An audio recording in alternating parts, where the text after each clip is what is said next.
Muita paz a todos, Jesus nos abençoe, que nós possamos aproveitar a esses momentos que aqui temos de reflexão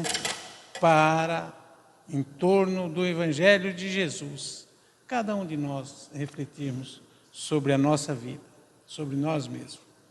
Evidentemente que o convite é para sobre nós mesmos, né? Porque a gente sempre tem a vontade de lembrar de alguém muito conhecido da gente que precisaria estar aqui. Mas quem precisa estar aqui somos nós mesmos. Por isso que nós agradecemos as bênçãos de Jesus, para que nesses momentos, por aqui estarmos, possamos nos envolver com as bênçãos de Jesus. Com o estudo da noite, que com certeza nós falaremos de Jesus, do Evangelho de Jesus, para o nosso enobrecimento, para o nosso engrandecimento, para a nossa paz. No Evangelho segundo o Espiritismo, um espírito por nome de Fenelon, ele diz uma frase muito bonita e muito apropriada que eu gostaria de compartilhar com os senhores. É no capítulo 1, aonde Jesus pega as partes que Jesus falou em torno da vida dele, né? da vivência dele. O capítulo chama-se Não Vim Destruir a Lei, que é a frase de Jesus. Mas Fenelon, nesse capítulo 1, no item 10, ele diz o seguinte: um dia Deus, em sua inesgotável caridade, permitiu ao homem ver a verdade através das trevas. Esse dia foi o do advento do Cristo. Então, quando Jesus nasceu, quando Jesus se apresentou, falou de si, falou das suas condições, do seu amor por todos nós, este foi um momento de bênçãos da caridade de Deus nosso Pai, que permitiu que mesmo nós estando aqui, em nossas condições, nós possamos ver um pouquinho da luz. Por de certo ainda temos as nossas dificuldades e temos as nossas limitações. E sabemos que cada um de nós ainda temos até mesmo dificuldades de enxergarmos as verdades. Não esqueçamos que o Evangelho de Jesus é o próprio Jesus. Tudo que ele nos trouxe, da frase em que ele se apresenta, dizendo que ele é o caminho, a verdade e a vida, Fenelon disse: um dia Deus, em sua inesgotável caridade, permitiu ao homem ver a verdade através das trevas. Esse dia foi do advento do Cristo. Nesse momento, permitiu Deus que nós pudéssemos ver a luz, que mesmo estando em nossas trevas, em nossas condições, foi possível e é possível a cada um de nós enxergarmos a luz. Mas, anotado por João, o evangelista, a respeito de uma passagem em que é o capítulo 6. Quem tiver a oportunidade de ler todo o capítulo 6, verá que ele se refere à evangelização de Jesus, ele falando dele, do evangelho dele, do amor dele, ele fazendo novas condições para que nós pudéssemos viver diferentes de que estamos vivendo até então, ou a partir de hoje, para que nós pudéssemos viver uma nova condição. Muitos dos que estavam em Cafarnaum acorriam a ter com Jesus, porque Jesus fazia milagres. Muitos iam ter com Jesus porque viam a possibilidade, por exemplo, da multiplicação dos pães que ele já havia feito nesse capítulo 6. Mas Jesus percebeu que daqueles que estavam se aproximando dele,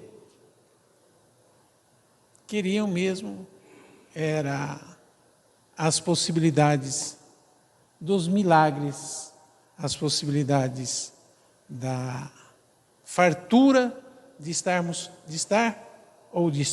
próximo de Jesus. E Jesus então falou de um alimento que ele nos dava, que alimentava para sempre. Não era igual o almoço. Hoje o almoço, agora à noite já a janta, e amanhã queremos almoçar de novo. Que o alimento dele era um alimento para sempre, era um alimento eterno. E esta colocação começou a despertar naqueles que iam participar das reuniões com Jesus uma preocupação, porque eles na realidade, ou nós que estávamos lá na realidade, queríamos a multiplicação dos pães. E não as informações a respeito, por exemplo, de amarmos aos nossos inimigos, ou de perdoarmos a quem nos persegue e nos calunia. As nossas preocupações, invariavelmente, eram preocupações materiais. E Jesus, então, reuniu os 12, que estavam sempre próximos dele, e vocês vão também se afastarem? E vocês vão estar comigo? E Simão Pedro, anotado por João, respondeu: Senhor, para quem iremos nós? Tu tens as palavras da vida eterna. Essas palavras do Simão Pedro marcam muito bem as considerações em torno do Evangelho, se nós queremos o pão ou se nós queremos a vida eterna.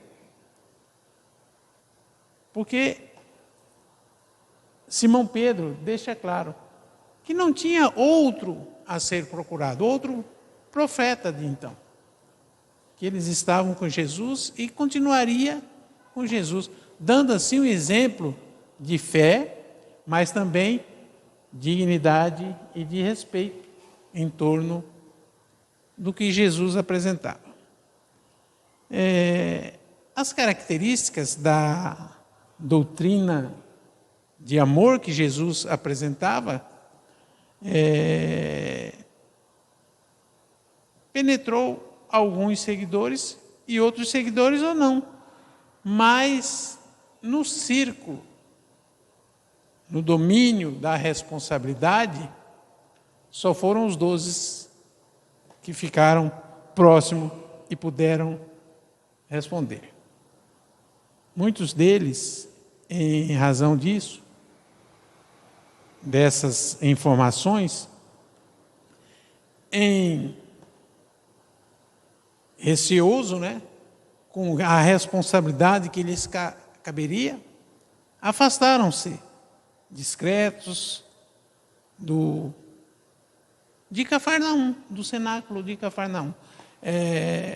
A gente tem muitas considerações para se fazer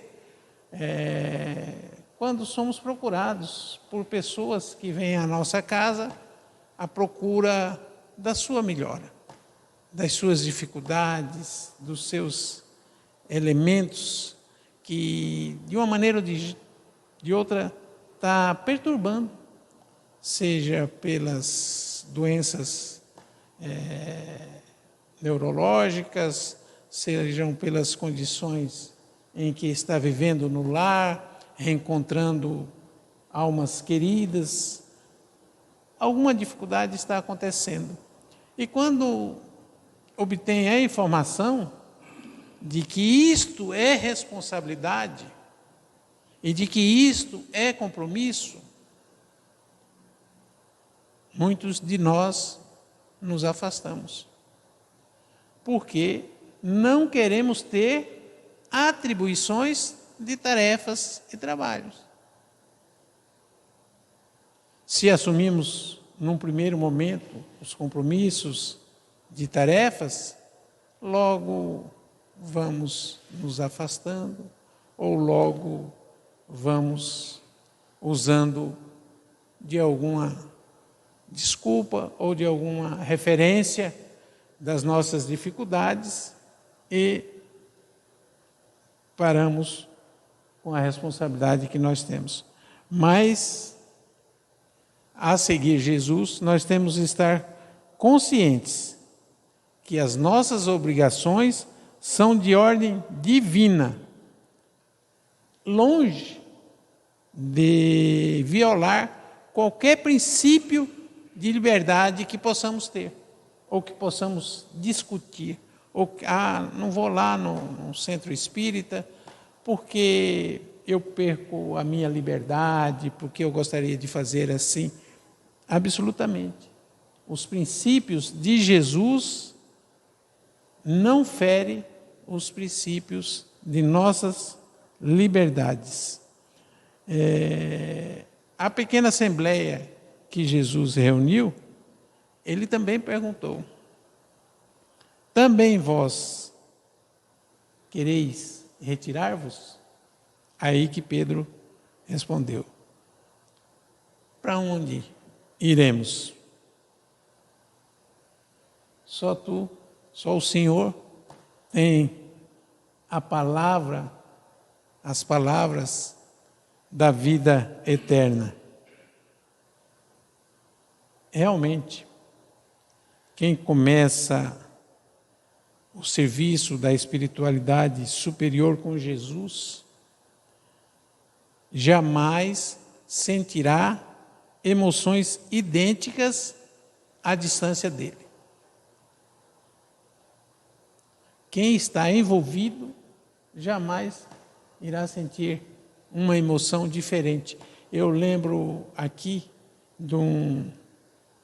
só para entendermos e mal compararmos, um irmão nosso que frequenta a nossa casa, que disse que ele viu Chico Xavier passando de longe, estava indo numa casinha e ele se aproximou numa coberturazinha e tinha uma muretazinha e que ele podia entrar. Quando ele passava aquela mureta, ele sentia uma energia muito forte do Chico Xavier, uma energia muito forte, e ele gostava daquela energia.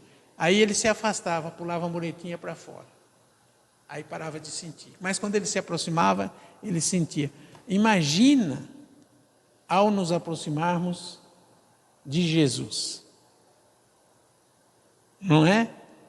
Pois bem, as nossas energias são energias da escuridão. São as energias ainda das trevas que nós carregamos dentro de nós, que nós vamos mudar, que nós vamos transformar. Mas realmente a emoção de se identificar com Jesus é bem diferente. Por isso que Pedro disse: Senhor, para quem nós iremos? Já estava identificado. Passou várias dificuldades que são relatadas, mas já estava identificado com Jesus. Quem comunga efetivamente no banquete da revelação cristã, em tempo algum esquecerá o mestre amoroso que lhe endereçou o convite. Essa é uma outra questão a considerarmos. Todos nós fomos convidados por Jesus. Todos nós fomos convidados por Jesus. Mas eu vim aqui por essa situação ou por aquela situação. Este era o convite de Jesus, porque era assim que nós aceitaríamos o convite de aqui estarmos. Era dessa maneira. Eu estava conversando com a Sueli, a minha esposa, outro dia, da dificuldade de aprendermos a viver o que Jesus nos ensina, que mesmo indo nas tarefas da caridade, as tarefas que envolvem assim um sentimento diferente do sentimento que eu tenho, eu não me sentia evoluindo. E ela me lembrou, olha, se não é por amor, vai ser pela dor. Bom, estamos aí para ser pelo amor, vamos deixar para a dor, ou se for o caso, né, Luzia, de última vez, de último caso, que seja a dor, mas por enquanto nós estamos querendo fazer pelo amor, né? Queremos fazer pelo amor, queremos estar indo pelo amor, não queremos ser, como diz Emmanuel, filósofos, cientistas ou reformadores de toda a espécie.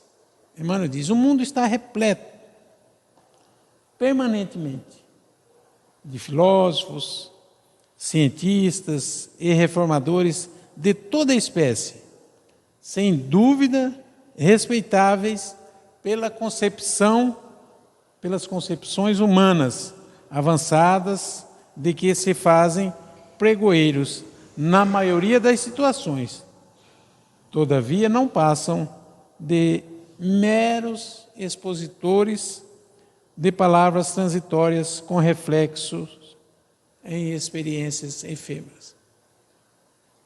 Então, se a gente não tiver cuidado, podemos estar fazendo discurso em condições próprias, de não passarmos de expositor de experiências efêmeras. Deve ser assim, deve ser assado.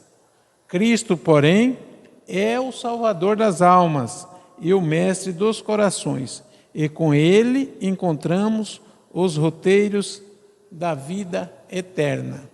É o Cristo, é Jesus que é o orientador. As pessoas, nós temos uma dificuldade, falo de mim, em vivermos o Evangelho de Jesus em sua plenitude, de transparecer isto em nossas vidas. Mas são assim, somente assim é que as pessoas podem se identificar, por exemplo, com a doutrina espírita, vendo como o Antônio, o Mauro está vivendo, que ele se modificou, que ele é uma pessoa diferente, o que tem lá, o que acontece lá, para ele se interessar, né? Para se interessar pelo Evangelho de Jesus. Então, cuidemos dessas condições. O exemplo que seja pequenino de nossa parte, quando retornarmos aos nossos lares, em nossas vidas, no nosso local de trabalho.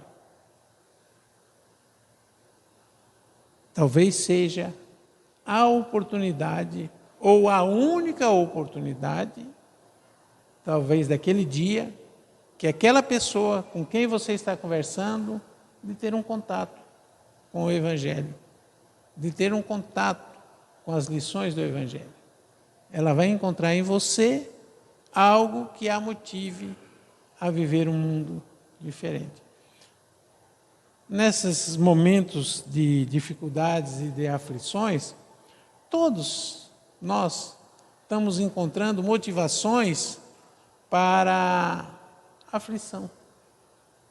Toda hora vem-nos notícias aflitivas. A todo momento, os recursos que chegam até nós são recursos de aflição. Mas não esqueçamos que nós temos a luz, ou podemos ter, ou podemos começar a ter, ou queremos ter a luz do Evangelho de nosso Senhor Jesus Cristo em nossas vidas. Que Que Jesus nos abençoe, que Jesus nos ampare, para que dessa lição, dessa resposta de Pedro a Jesus, de Simão Pedro: Senhor, para quem iremos nós? Tu tens as palavras da vida eterna. Lembremos disso. Jesus nos abençoe, muita paz a todos. Vamos retornar aos nossos lares com esta lição. Muito obrigado.